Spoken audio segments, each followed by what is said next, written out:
So if you saw my video on how to use the prompts on the Agile Symbiosis website to redesign your job, you might like this a little bit better. I wrote a piece of software that runs right on top of your AI. It's called the Agile Symbiosis Console. You attach it to your chat, any AI you want to use, and type run.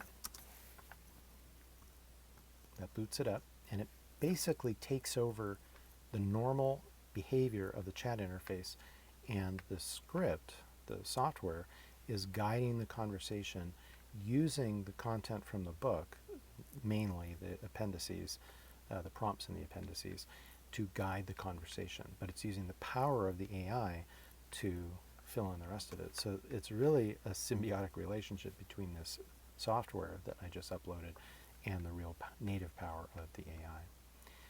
I'm just going to run you through the D.I.S.T process, again, but very quickly showing you how this would work. But first, let me take you to the main menu by typing M, just to show you what's there. And if you're familiar with the book, or if you've looked at the website, you'll see these are the same prompts that are there. So let's begin with number 1, which is a comprehensive job analysis. You could do this on a new job, like a job you want to apply to.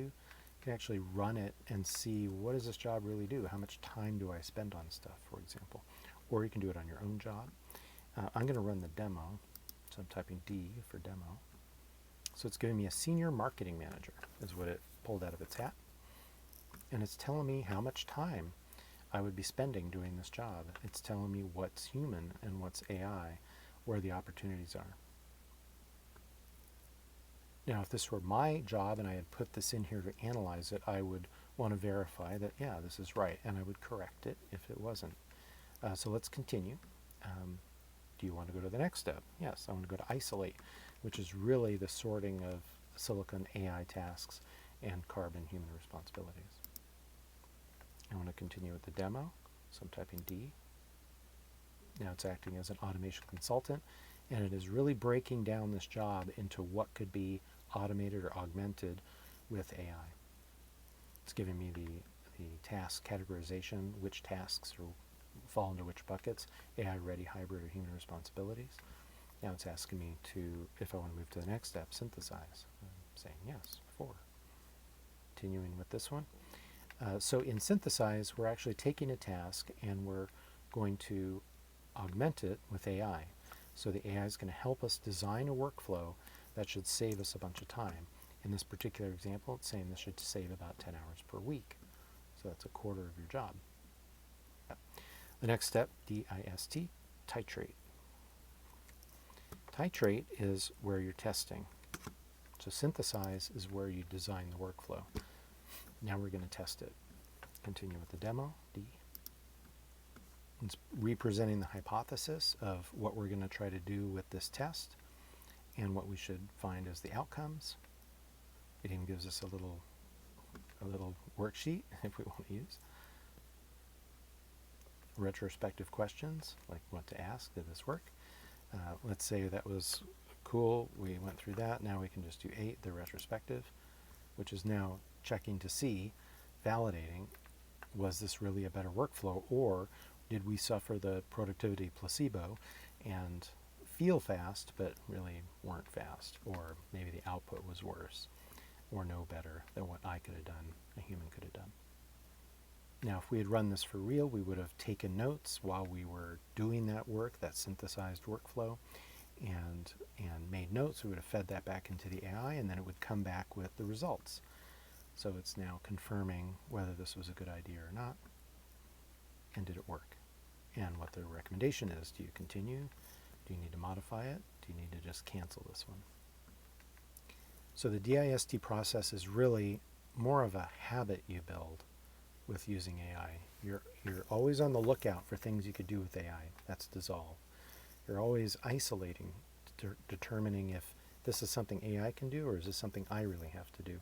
You're synthesizing. You're always working on building the most productive and efficient workflow to get the work done faster and better than you could have done it without the AI.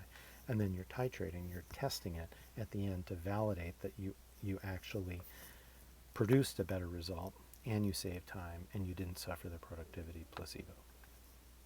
So that's my script. That's just the little demo. Type home to go back to the home screen. It just makes it easier. If you are interested in building one of these for yourself, this also has in it a About This Console part. Okay.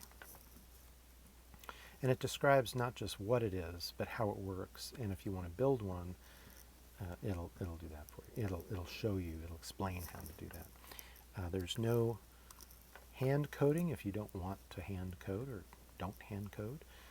The AI can do the coding part for you. You just need to instruct it what you want to do. This would be a really handy type of software for educators, authors, anybody delivering content, or a process, maybe a consultant. Anyway, if you want to guide somebody through an interaction with an AI, this is a really handy way to do it. And it's somewhat novel. Just a little geeking out here at the end. It leverages something that hackers came up with. I think that's the history of it, called prompt injection. Now, AIs have defenses against prompt injection at this point, and so you can't really do that. At least I know of no way. But they do allow you to send commands and instructions in open text, in other words, legible text that you and I could read too, that so that there is nothing hidden from the AI. It can see it. As long as it can see it, it'll accept it. And so that's what I've done here. I've created this software to run on top of the AI, leverage this ability, this sort of secret menu of the AI, and deliver the content that is packed into this little piece of software. Anyway, thanks for geeking out with me, and thanks for watching.